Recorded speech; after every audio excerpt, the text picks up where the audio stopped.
Well, good morning, everybody. Jeff Slakey and Spencer Hughes here on the Daybreak Show. And I'm happy to have in studio via Zoom video conference, because that's how we do things these days, Mason County Commissioner Sharon Trask, and from the Economic Development Council, Jennifer Baria. Good morning to you both. How you doing?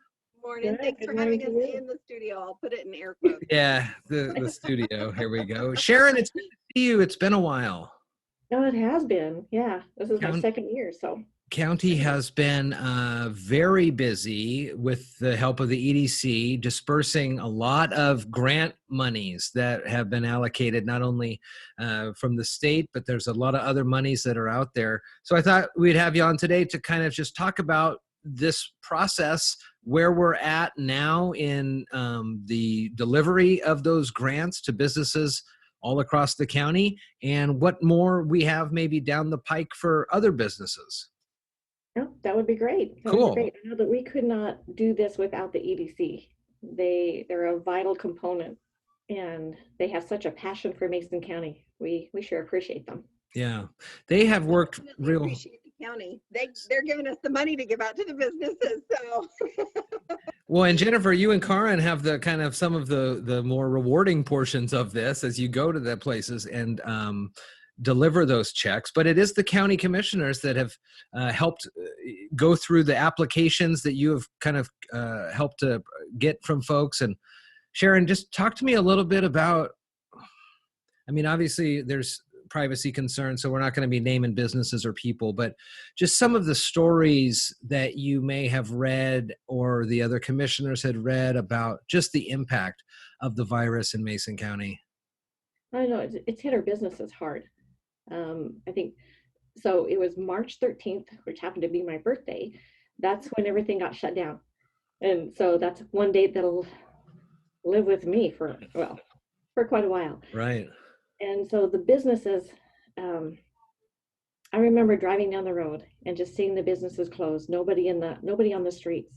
Everybody was at home trying to stay safe and following the governor's orders.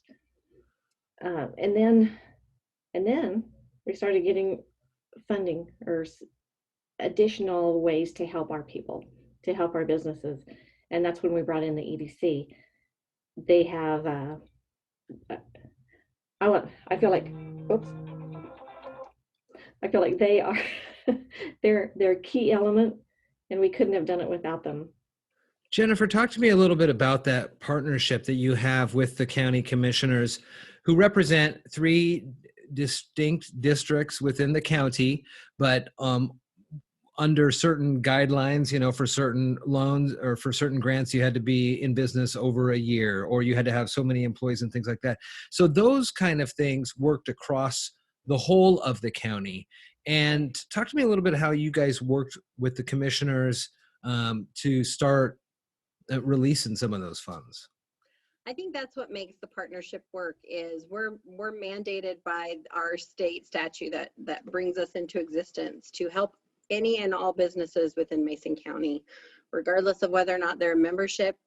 If you are based in Mason County, if you're a citizen in Mason County, we are here to help you. So that partnership really works because we don't have those limitations. So being able to reach out to a business in Lilliwaup as opposed to a business in Camilchi, and even into Hughes, all of those different places have different needs. They have different customers. They've got different setups that they have. So being able to talk with them about the different funding opportunities, like you were saying, we've got multiple funding opportunities out there. Department of Commerce has released funds I'll put it in quotes, at the beginning. It was about 2 months after the shutdown happened, of funding that was from the Strategic Reserve Fund. That kind of stopgapped until CARES was able to be passed. As quickly as things have been moving in government, you hear that a lot, you know, everybody's moving so fast. It's still not fast enough to help mitigate the impact that we have to our businesses. So being able to talk with those businesses about upcoming opportunities, having them be ready to put in their application, having their financials in order to prove that there is an impact from COVID.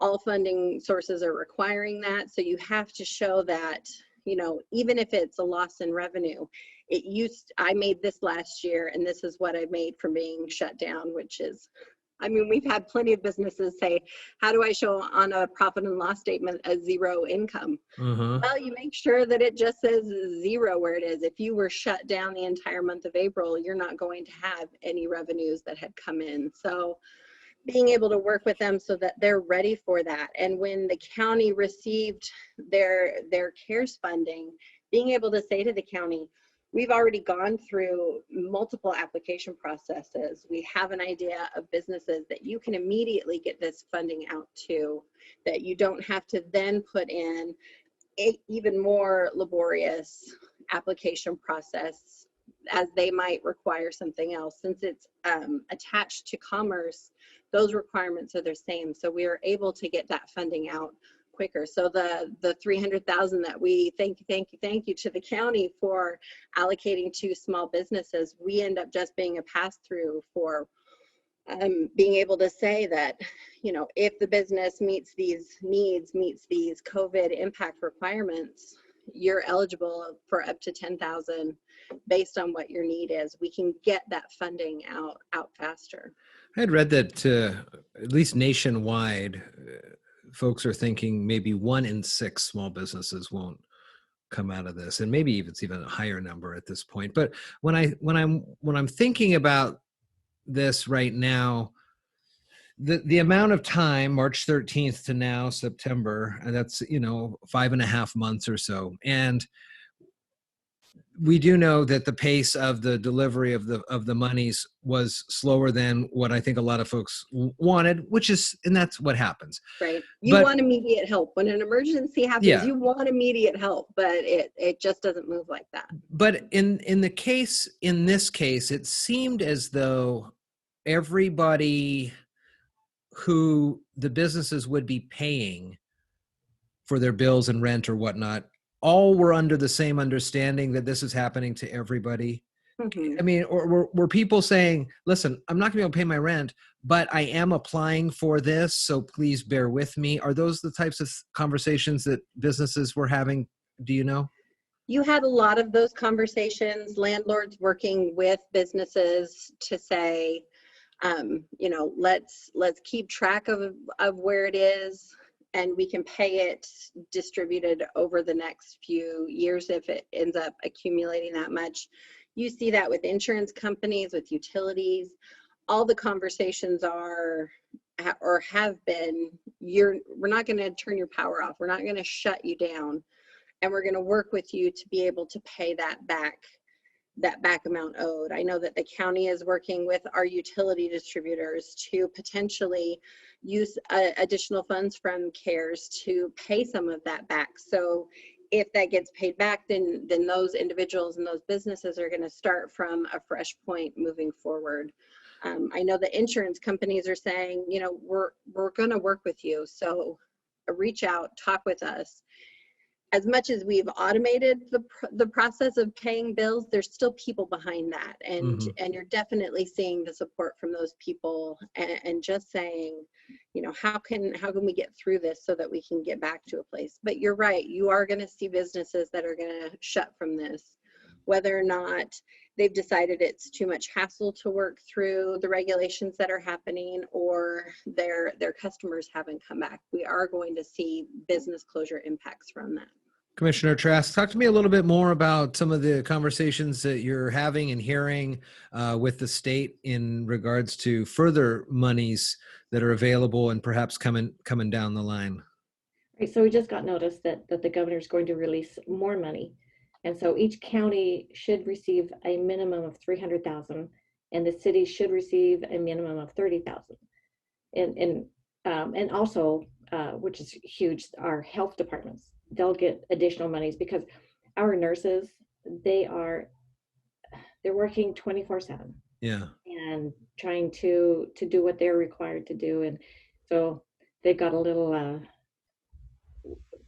they're giving us extra help. Yeah, Right. More help coming for them. So if this money is coming in, let's just say it's $300,000 additionally for the county. How would that go then as another grant opportunity through you, Jennifer, and the EDC, or is this going to be earmarked as needed to keep the county going? Well, let me tell you. So far, the county, the total expenses for COVID Yeah. is 1.5 million. Okay. And that's payroll. So anything that was not regular or in our general fund. So your overtime hours, your the PPE, things like that. Those are those additional expenses.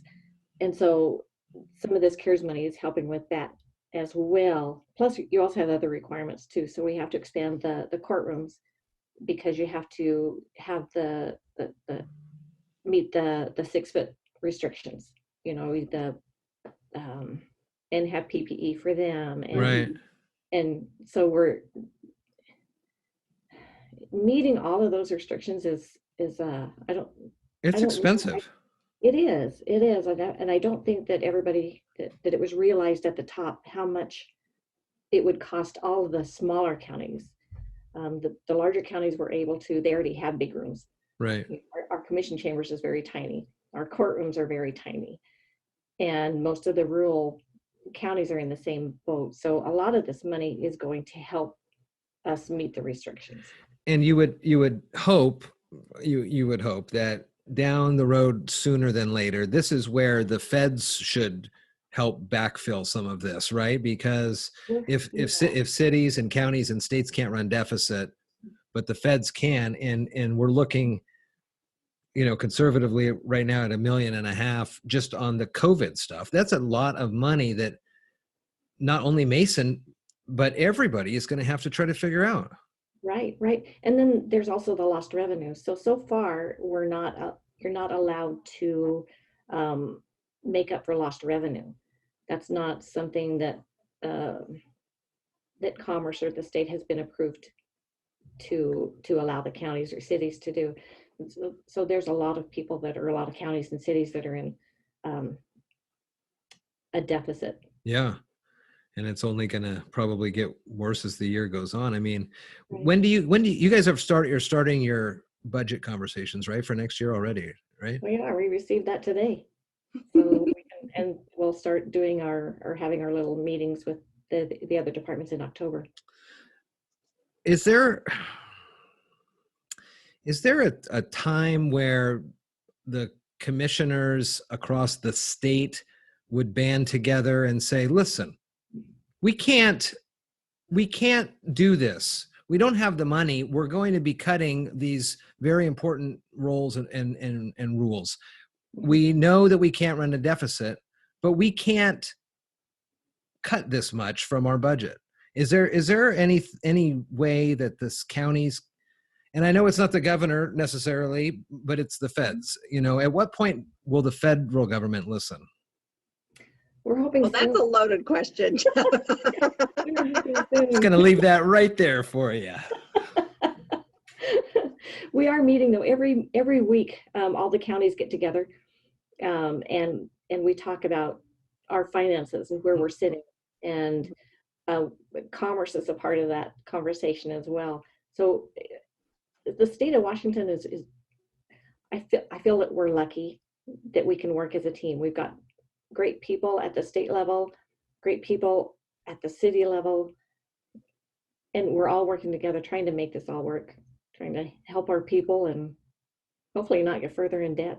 Well, one great way that you have been helping is by releasing a ton of money from a one-person business up to 20 employees, from Matlock to Lilywop. There's places all over the county that have benefited by these grant monies. There are more on the way, and there's not like an alert, Jennifer, that somebody can get once an application is open to fill out, or do they just keep checking the website? Or you could set up Google alerts and have it alert you anytime something changes that's set up for that. But after the first time we put up an application and we got, well, where is it? Even though it said grants right down here, it will now be front and center, big page.